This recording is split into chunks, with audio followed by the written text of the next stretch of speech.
Bismillahirrahmanirrahim. Assalamualaikum warahmatullahi wabarakatuh. Selamat pagi semuanya. Ini adalah tanaman cabai yang kami tanam dengan memanfaatkan keranjang bekas ya. Ini dulu adalah keranjang yang untuk membeli bunga. Satu keranjangnya ini kami isi dulunya 10 ya, tapi tidak tumbuh satu. Ya, jadi dari biji, kita nanamnya dari biji. Dan di sini sekarang ini umurnya sudah 1 bulan. Ya, 1 bulan atau 4 minggu. Ini sudah ada 10 daun ya. Ini daunnya subur, hijau, nggak keriting, nggak berpenyakit ya. Tuh. Bagian bawah ya, bagian bawah daun juga dia tidak ada OPT, nggak ada hama dan penyakit, nggak keriting gitu ya. Ini belum kita tambahkan pupuk apa-apa.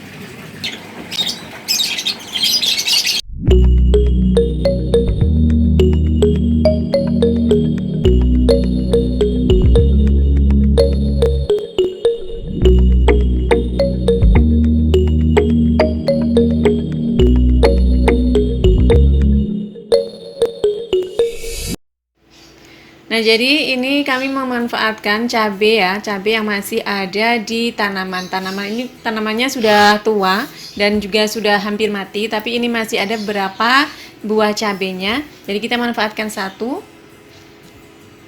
Ini kita akan tanam di tempat seperti ini ya. Jadi manfaatkan keranjang bekas dan juga dengan menggunakan media tanam bekas. Ini kita ambil dulu bijinya. Caranya seperti ini, kemudian kita keringkan. Setelah itu kita rendam dulu dengan menggunakan air kunyit ya.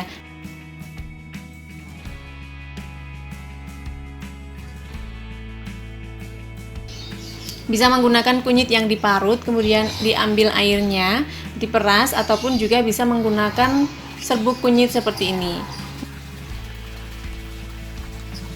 Nah, ini kita rendam kira-kira 1-2 jam ya, tidak perlu terlalu lama. Kemudian kita keringkan lagi. Nah, setelah kering seperti ini baru kita masukkan ke media tanam.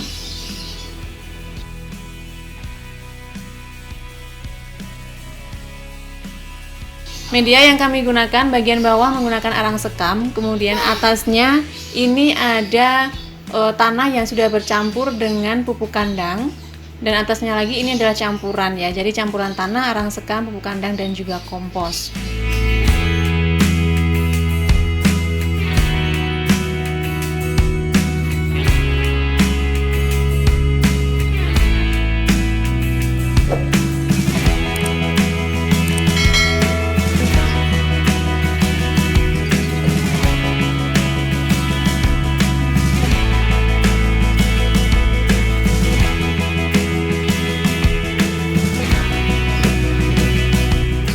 Ini kondisi tanaman setelah kurang lebih 1 minggu, jadi sudah muncul 4 daun.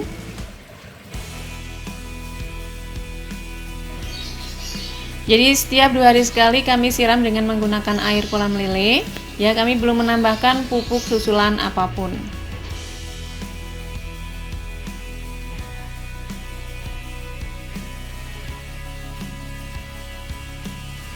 Kebetulan ini kami juga panen sawi, jadi untuk daun-daun bagian bawah yang tidak terpakai bisa kita gunakan untuk tambahan kompos penyuplai unsur nitrogen untuk tanaman cabai. Jadi bisa digunakan sebagai kompos langsung. Caranya dipotong kecil-kecil dan ditimbun di bagian dekat tanaman ataupun perakarannya.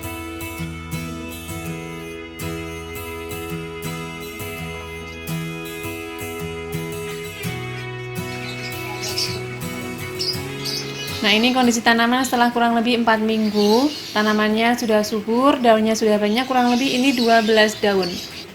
Nah, untuk perawatan berikutnya yaitu rajin membersihkan gulma agar nanti tanamannya itu bisa tumbuh bagus dan juga nutrisinya tidak termakan oleh gulma. Nah, ini kita mau lakukan pemangkasan ataupun pangkas pucuk ya, agar nanti tanamannya tidak terlalu tinggi.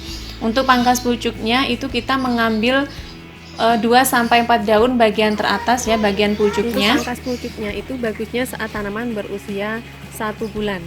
Tanamannya sehat ya, tidak berpenyakit ya, bagian belakang tidak ada OPT sama sekali, nggak ada kutu, trips ataupun semut ataupun keriting ya. Kita pangkas di bagian sini ya.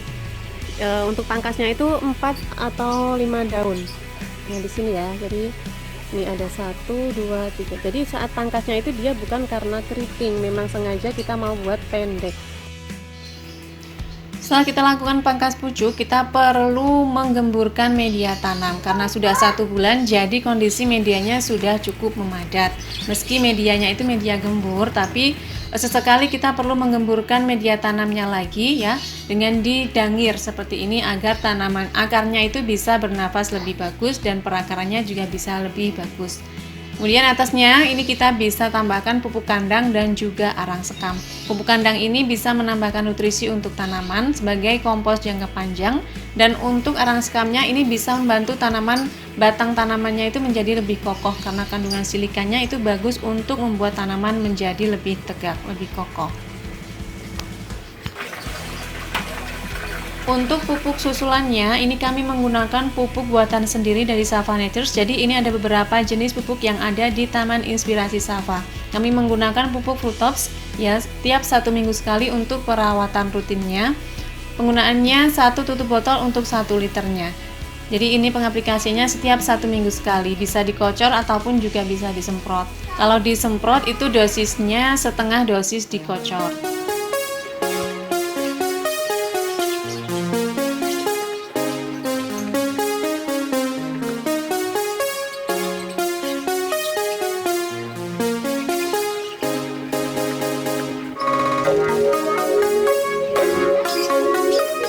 Nah ini kondisi tanaman setelah 3 bulan. Jadi bagian atasnya sudah mulai muncul bunga. Nah untuk bagian bawahnya kita harus mengurangi daun-daun yang terlalu rimbun ya, agar sinar matahari itu bisa langsung terfokus ke bagian bawah atau pangkal tanaman. Ini untuk mencegah terjadinya busuk batang seperti itu.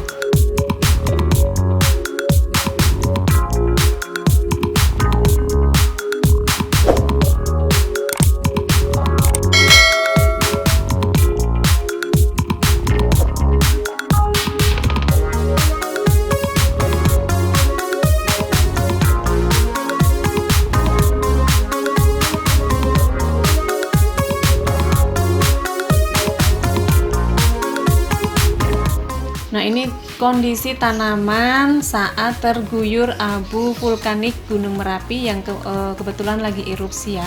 Jadi kondisinya seperti ini, jadi putih semuanya. Tapi ini bagus untuk tanaman asalkan tidak terlalu banyak. Kalau terlalu banyak nanti bisa tanamannya mati. Nah setelah rutin disiram dengan pupuk Fruitops dan disemprot pakai PSB++, ini sekarang sudah saatnya kita panen. Jadi untuk panen perdananya itu kita bisa manen saat cabenya itu hijau ataupun merah. Jadi untuk panen pertama itu tidak terlalu banyak ya. Nah untuk panen kedua, ketiga dan berikutnya itu dia akan tambah lebih banyak. Asalkan perawatannya bagus dan pemberian nutrisinya juga rutin. Nah jadi seperti ini ya, alhamdulillah lumayan ya panennya, ini bisa digunakan untuk beberapa hari. Dan ini baru panen pertama. Untuk panen berikutnya kita bisa panen berkali-kali ya, karena ini tanamannya juga lumayan subur.